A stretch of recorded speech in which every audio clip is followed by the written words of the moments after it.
সেই হাওয়ায় নশ্বরতার গন্ধ।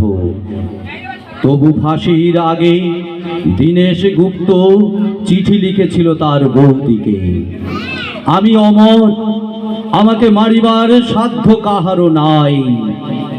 মধ্যরাত্রি আর বেশি দেরি নেই, প্রহরের ঘণ্টা বাজে, শান্তিও ক্লান্ত হয়।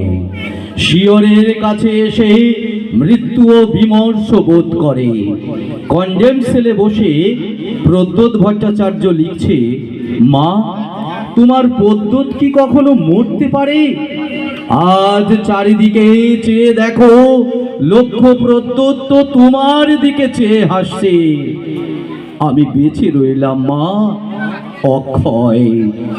কেউ জানতো না সে কোথায়।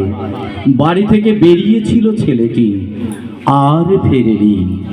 জানা গেল দেশকে ভালোবাসার জন্য সে পেয়েছে মৃত্যুদণ্ড।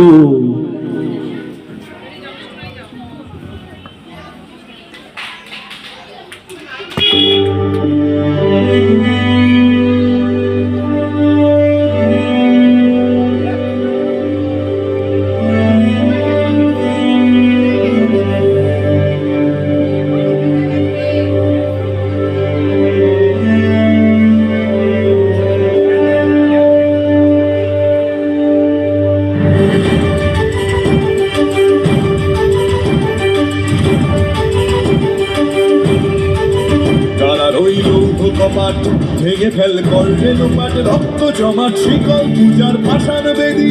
কারা রইল কপাট ভেঙে ফেল করলে লোপাট, রক্ত জমাট শিকল পূজার পাষাণ বেদী। ওরে ও তরু নিশান, বাজা তোর প্রলয় নিশান, ধ্বংস নিশান রূপ প্রাচীর প্রাচীর বেদী।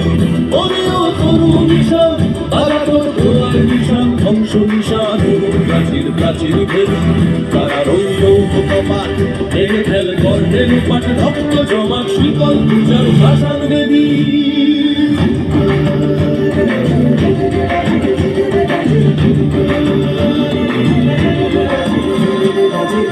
আজলের বাজনা